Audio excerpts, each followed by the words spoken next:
Okay, so we're at war.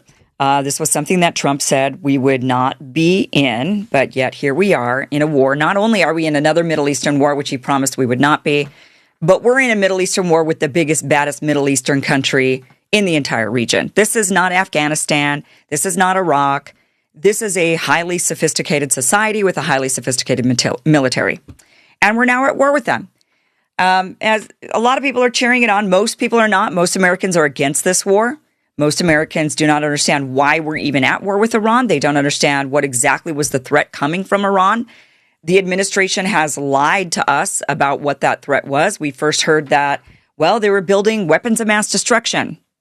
And this was after being told that we had obliterated their weapons of mass destruction capabilities back in June. Suddenly, apparently, it's existential that we go to war and kill off American soldiers because apparently the job wasn't actually done in June.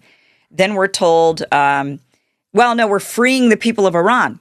Well, Americans specifically voted against that. Americans do not want to be the police of the world, going around wasting our military might, our tax dollars, and more importantly, our American soldiers wasting their lives on another Middle Eastern conflict that is just really at the behest of Israel.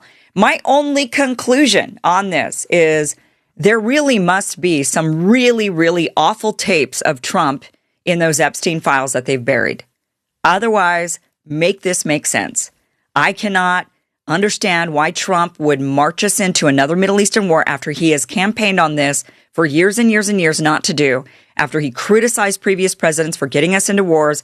It is just, it's confounding. I have no idea why he would march us into this unless he actually, there are pictures or videos of him sleeping with underage girls. I mean, that's the only thing I could think of. Or somebody who he's related to or very close to. Otherwise, make this make sense. I think that's what many of us are thinking. Just how compromised are you in those Epstein files? You fought tooth and nail to make sure those files weren't released. The DOJ's been covering for you. They're not releasing all of the files, claiming that they have. And now suddenly we're at war with Iran. And Netanyahu's saying, I've been wanting this for 40 years. What do they have on you exactly? Okay. But let's talk about some of the stuff that we're seeing. Some people are saying, well, but we're winning. We're winning bigly, right? Trump is saying we're winning bigly. All of the people in Washington are saying we're winning bigly. Of course, they're going to say that. They can't say, oh, shit, we just got ourselves into a really bad situation. Things are not good. They're not going that well. Uh-oh. They're, of course, not going to say that. So let's talk about the fog of war, and not just the fog of war, but I'd say the propaganda of war. Because one of the big fronts of warfare is the propaganda front. That is something that Netanyahu's talked about. That's why he says, oh, well, it's good that we bought TikTok and it's great. You know, we'll talk to Elon about getting about the narrative, the war, the narrative war. And so it's really, really difficult, especially with AI right now, and especially with the flood of bots online, for us to know what is true and what is not true. That is what's really, really challenging right now. Right now, when I log on to X, for example, I am seeing a swarm of obvious bots. These are not real human beings. They're probably not even, or if they are human beings, they're not American. They're clearly from somewhere else. And they are trying to shape the American narrative. They're trying to shape public opinion toward the war. Anybody who speaks out and says, I'm against the war, suddenly are swarmed with a bunch of people who say, oh, you're just a Trump hater. Yes, this is what we voted for. We want war with Iran. Nobody voted for this. They are trying to get people to believe that they are on an island by themselves, not wanting war. And the reality is the vast majority of Americans are scratching their head right now wondering, why the hell are we at war with Iran? So what I'm noticing online is this whole swarm of bots. I'm also noticing a ton of AI-generated material that looks like some place got really bombed or pummeled, and in reality, it's just AI.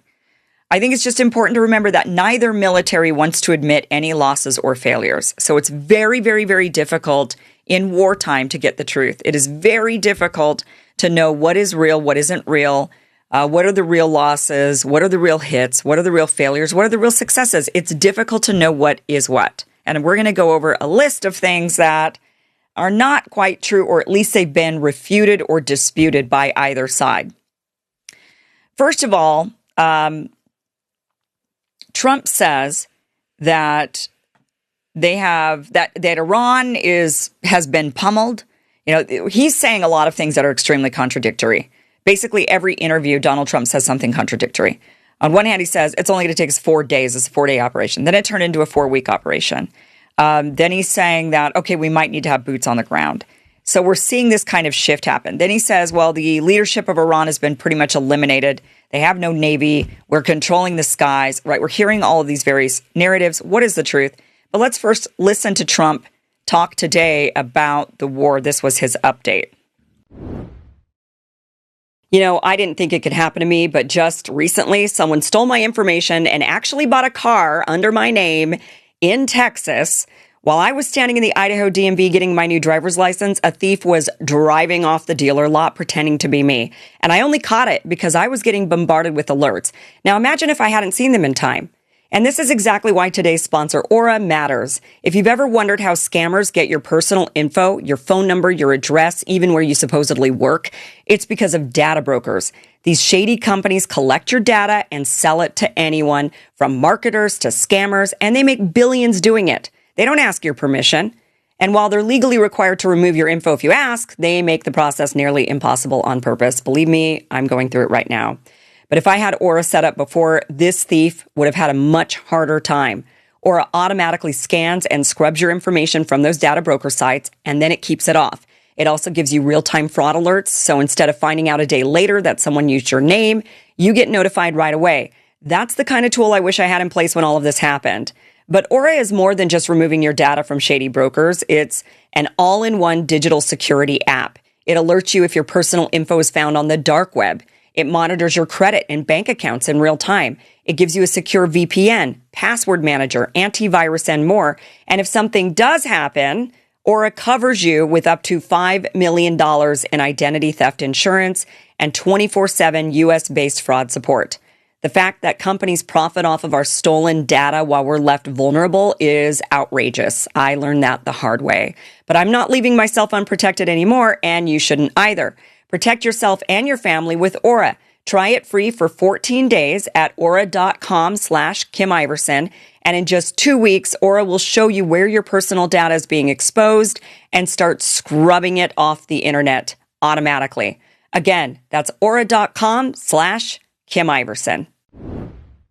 Over the past 36 hours, the United States and its partners have launched Operation Epic Fury, one of the largest, most complex, most overwhelming military offensives the world has ever seen. Nobody's seen anything like it. We have hit hundreds of targets in Iran, including Revolutionary Guard facilities, Iranian air defense systems. Just now it was announced that we knocked out 9 ships plus their naval building, all in a matter of literally minutes. Iran's formerly supreme leader, Ayatollah Khamenei, is dead. This wretched and vile man had the blood of hundreds and even thousands of Americans on his hands and was responsible for the slaughter of countless thousands of innocent people all across many countries. Last night, all over Iran, the voices of the Iranian people could be heard cheering and celebrating in the streets when his death was announced. The entire military command is gone as well, and many of them want to surrender into saving their lives. They want immunity. They're calling by the thousands. Combat operations continue at this time in full force, and they will continue until all of our objectives are achieved. We have very strong objectives. They could have done something 2 weeks ago, but they just couldn't get there. Earlier today, CENTCOM shared the news that 3 U.S. military service members have been killed in action. As one nation, we grieve for the true American patriots who have made the ultimate sacrifice for our nation, even as we continue the righteous mission for which they gave their lives. We pray for the full recovery of the wounded and send our immense love and eternal gratitude to the families of the fallen. And sadly, there will likely be more. Before it ends, that's the way it is. Likely be more, but we'll do everything possible where that won't be the case. But America will avenge their deaths and deliver the most punishing blow to the terrorists who have waged war against basically civilization. They have waged war against civilization itself. Our resolve, and likewise that of Israel, has never been stronger. America is now, again, the richest, most powerful nation in the world by far. But the only reason we enjoy the quality of life that we do and the freedom and security is we have done things that others are unable to do. But it's because of warriors who are willing to lay down their lives to do battle with our enemies. And they do battle better than anybody.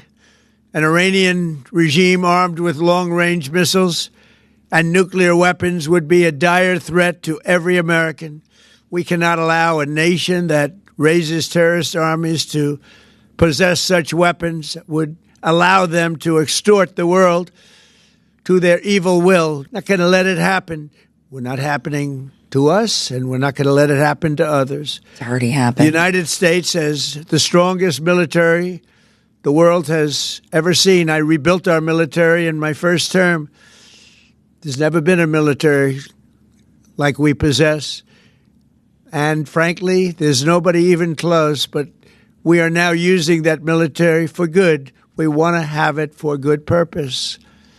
We're undertaking this massive operation not merely to ensure security for our own time and place, but for our children and their children, just as our ancestors have done for us many, many years ago.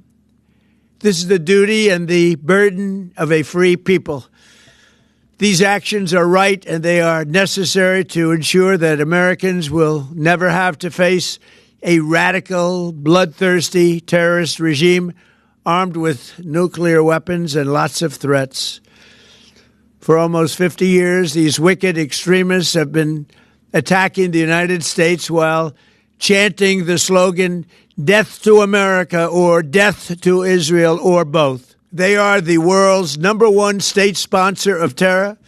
We are the world's greatest and most powerful nation, so we can do something about what they do. These intolerable threats will not continue any longer. I once again urge the Revolutionary Guard, the Iranian military and police, to lay down your arms and receive full immunity or face certain death. It will be certain death. Won't be pretty. I call upon all Iranian patriots who yearn for freedom to seize this moment, to be brave, be bold, be heroic, and take back your country. America is with you. I made a promise to you, and I fulfilled that promise. The rest will be up to you, but we'll be there to help. Thank you. God bless you to our incredible warriors, and God bless the United States of America. Thank you. What is his plan exactly? Okay, but anyway, he's sitting there saying that he's trying to convince us that the Iranian military is trying to defect by the thousands, that they have no more military leadership. We've basically taken out their navy, is what he's kind of trying to assert there. Then he goes on to say, yeah, but so after saying they're really weak and they don't have anything, then he says there's going to be more American deaths. And he's even said, and we might need to send in ground troops. Okay, so right there, it's what is the truth and what isn't. I mean, what is he supposed to say? Is he supposed to come on TV and say, whoops, made a mistake? Actually, things aren't going so well. We calculated that it would be, we would go in, we would assassinate the Ayatollah, we would bomb them a few times, and we just figured that the dominoes would fall and the dominoes would do the rest, basically, without a real stable plan. And it turns out that after we killed the Ayatollah, the Iranian people rallied together. The reports coming out of Iran are that, and this is not by the Iranians, this is by third-party watch groups, are saying that the Iranian people, just like after Donald Trump got shot in the air, that the Iranian people have coalesced now and they're rallying around their flag. So, and they're back in the streets saying, death to America, death to America. When he says that there is no military central command, he is right on that. But the Iranians, apparently this was part of their plan. They have what's called a mosaic defense, and that is what they're implementing. Let me go ahead and tell you about this. This is Saeed Abbas Aragachi, and he says that we've had 2 decades to study defeats of the U.S. military to our immediate east and west. We've incorporated lessons accordingly. Bombings in our capital have no impact on our ability to conduct war. Decentralized mosaic defense enables us to decide when and how war will end. So they'd already prepared for this. They know how the United States operates. They watch and they've seen how the Israelis operate. To their benefit, we've been at endless war, and so has Israel. They've had the ability to just sit there and basically play back the videotapes over and over, take notes and learn lessons. And so now they know exactly where our weak points are. They know exactly how we operate. It's, average armchair watchers are able to say, oh, well, the United States typically does this, the United States does that. These guys who are studying it for sure. Here's him talking about that mosaic defense. What that is they've decentralized. They've basically cut the head off the snake, which is what the United States did. But it doesn't matter to them. The snake keeps moving. They're like an ant colony. They no longer have a central brain that is controlling everything. They're operating independently. They've been given the authority to operate independently. So now they have hundreds, if not thousands, of essentially military commanders all around Iran operating independently with the shared goal of basically running the Americans out of the joint. I have been in touch with all of them, as I said, especially with Qatar and Oman foreign ministers. I explained for them what happened in Oman was not our choice. We have already told our, army, armed forces to be careful about the targets that they choose. As a matter of fact, our, military units are now, in fact, independent and somehow isolated, and they are acting based on instructions, general instructions given to them in advance. So they're operating independent of one another. They don't need a central command anymore. They've already set themselves up for this. They knew that the U.S. would come after the Ayatollah. They knew that the U.S. would kill many of their commanders. They are not some small military force. They go many, many layers deep, just like if the president were killed, we got the vice president. The vice president's killed, we've got an entire cabinet that you got to get through. The country still moves forward. And that is exactly what's gone on with Iran. So to say that, when Trump makes the claim, as we're separating this kind of fact from fiction here, when Trump makes the claim of they're incredibly weak and they no longer have a central command, we would say that is partially true. It is partially true. They no longer have a central command. They're not operating in that way. They're not needing it. They have already implemented what they call their decentralized mosaic defense. Now let's talk about Americans potentially being killed. There were some reports that Americans had been killed. Many, many, many more Americans have been killed than the 4 that have been announced at this point. This comes from the IRGC. So take this for what it's worth. Now the Iranians have a motivation to lie to us. They have a motivation to spook us. They have a motivation to try to demoralize all of the troops that are out there in the Middle East. So keep that in mind when we read this. And this is what we have to do every time we hear anything. We have to think, well, what is your motive in saying this? And they issued a statement saying the U.S. naval base in Al Salem, Kuwait, was completely disabled following recent attacks, and 3 U.S. naval infrastructure facilities in Mohammed Al Ahmad, Kuwait, were also destroyed. The U.S. naval base in Mina in Bahrain was hit by 4 drones, causing severe damage to its command and support centers. In the continuation of the attacks on hostile naval targets, 3 offending oil tankers from the United States and Britain were hit by missiles in the Persian Gulf and Strait of Hormuz and are burning. The U.S. military base in Bahrain was attacked with 2 ballistic missiles, as were other U.S. bases in the region, resulting in the deaths and injuries of, they say, 560 U.S. soldiers to date. Now, they're saying deaths and injuries, but that would be certainly a lot more than the 4 that we've heard about. So they're claiming that it is 560. That is a lot. Is that possible? I don't know. I mean, this is from the New York Times. They did show that this airbase has been totally and completely. Actually, this isn't an airbase. This is the U.S. Fifth Fleet headquarters in Bahrain, and this was after Iranian drone. And you could actually just see. Let's go ahead and play that again. You can see the before and now with satellite imagery, the after. All the buildings are gone, and these are satellites and communication centers. So the Iranians are actually going after the communication. That's what they're apparently targeting. So we're seeing a lot of these attacks of U.S. bases. They're really pummeling the U.S. bases. The U.S. says, well, there's really been very minimal attack, but satellite imagery shows something a little bit different. So here's another angle of that attack. You can actually see the explosion there and all the smoke of some of it. So, we're going to hear during this war, we're going to hear a lot of, they are pummeling us. We're pummeling them. Both sides are going to say, we're pummeling them. And just try to keep everything in mind that everybody has a reason to lie to you. So that's the problem with war is then you ask, okay, well, Kim, how do we know the truth? Yeah, good luck. I mean, this is what the problem is with war. You have to find people on the ground who are there reporting and they're able to show what they see. One group that we could potentially rely a lot on are the Chinese. And I don't mean the Chinese government. I mean Chinese tourists. If you travel around the world, then you will find Chinese tourists everywhere. And these Chinese tourists have phones. And I'm sure they're pulling out their phone and they're videotaping and then they're uploading it to social media. So one avenue for finding out good information might be from the Chinese, for example, and relying on their big network of tourists that are all around. Now let's talk about this other claim that came out. This other claim was that Donald Trump, he claimed saying that the United States had sunk 9 of the Iranian ships. They're now saying it's 11. So he's saying, I've just been informed that we have destroyed and sunk 9 Iranian naval ships, some of them relatively large and important. We're going after the rest. They'll soon be floating at the bottom of the sea. Also, in a different attack, we largely destroyed their naval headquarters. Other than that, their Navy is doing very well, President Donald J. Trump. But the reports are actually, that satellite imagery indicates that the United States struck and sank 3 Iranian ships, not 9.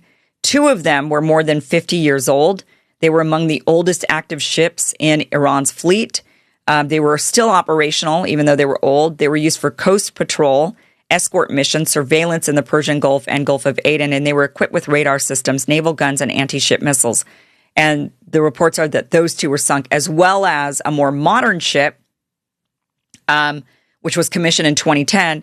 And that one was carrying it was for more modern surface combatants capable of launching anti-ship missiles, carrying a helicopter, conducting extended patrol operations.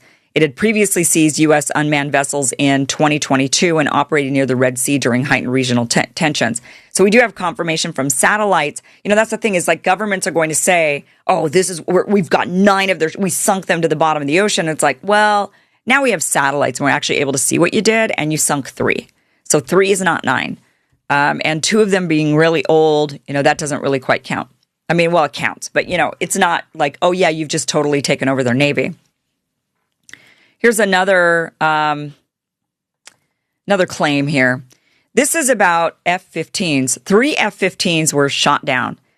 The U.S. is saying it was friendly fire. That is what they're claiming here. At 11:03 p.m. Eastern, March 1st, 3 U.S. F-15E Strike Eagles flying in support of Operation Epic Fury went down over Kuwait due to an apparent friendly fire incident. So they're claiming that Kuwait shot them out of the air. You can actually see them being shot here. There it goes.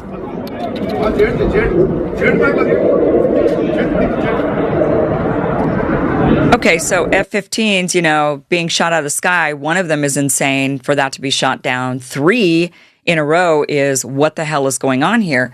The United States doesn't want to say that Iran did it. So instead, they're saying it was friendly fire. But then the story starts shifting a little bit. And then they say, well, it was friendly fire during active combat. So they admit the Iranians were there firing at them, but they insist it was the Kuwaitis who actually shot down those F-15s. Well, then some people are saying, okay, but then how? I mean, it'd be one thing for friendly fire to happen to one F-15, but to three? I mean, two even would be like, whoa. But three is really, truly, totally and completely insane.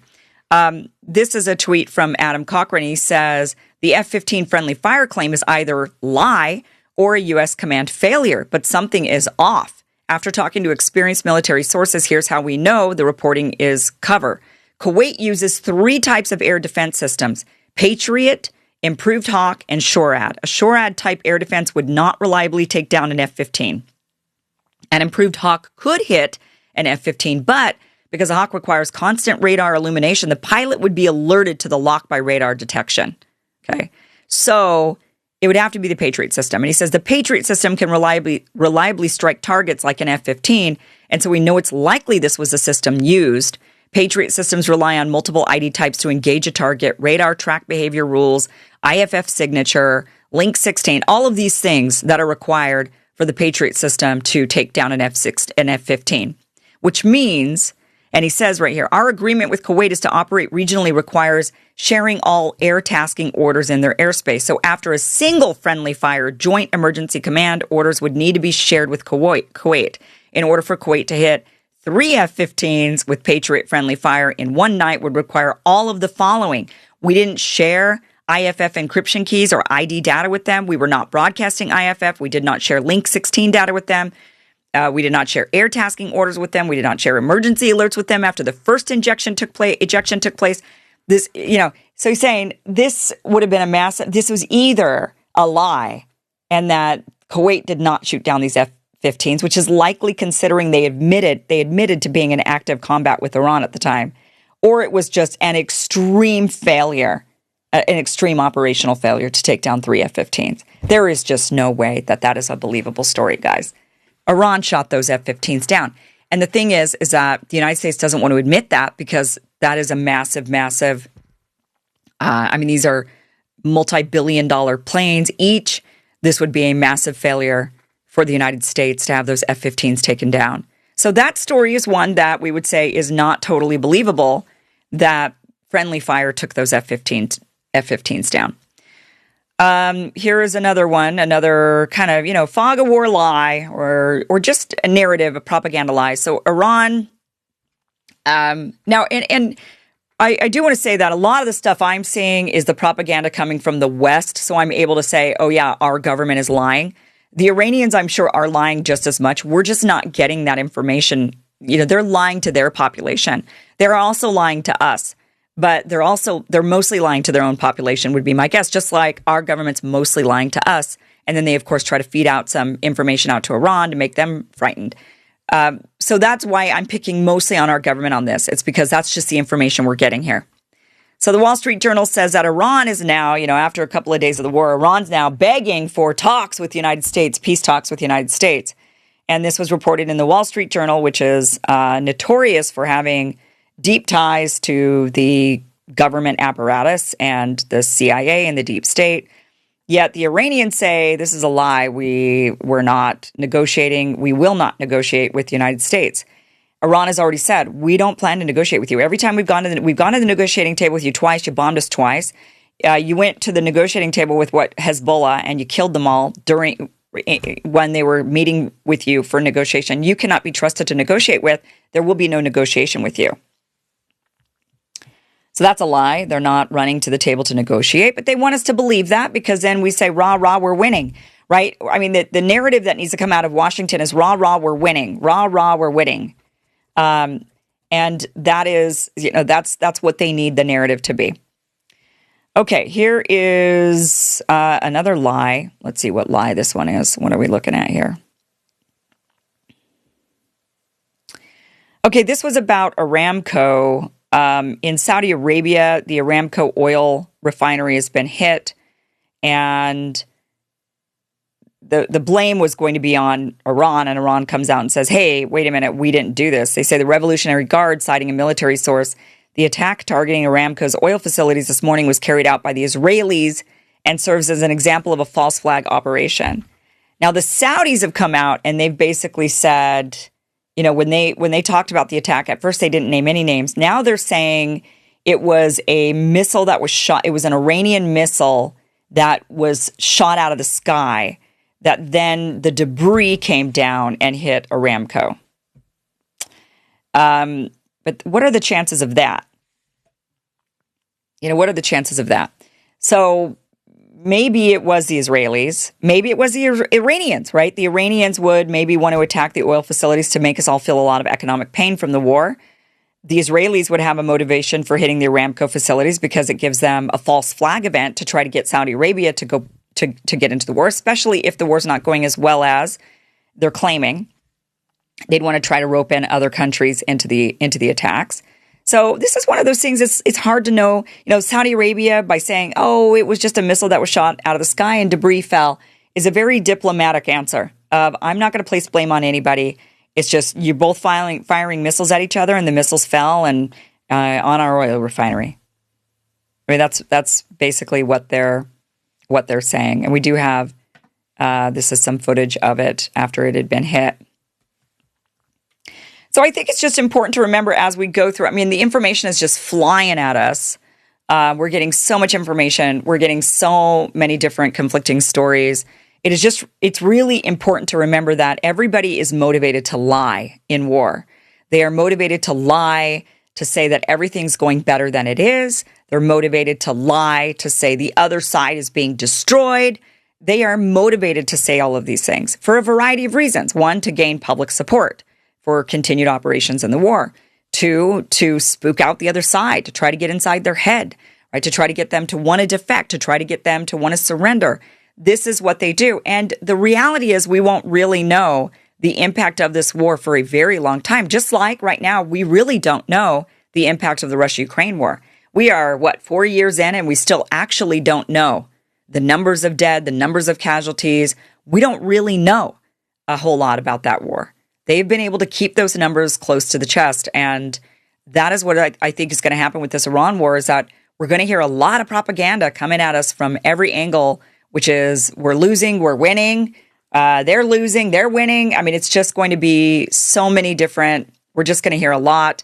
So it's important that as we go through these next coming days, weeks, months, and probably years in this war, that we remember that there's going to be a lot of lying to us and potentially even a lot of false flags. And that is something that we should always remain skeptical at everything we ever see. And especially now with AI, we have to be very, very skeptical. So just keep your eyes wide open and keep questioning everything. Thanks for watching this clip from the full Kim Iversen Show, which you can catch Monday through Friday, 2 p.m. Pacific, 5 p.m. Eastern, for free at KimIversonShow.com. See you there.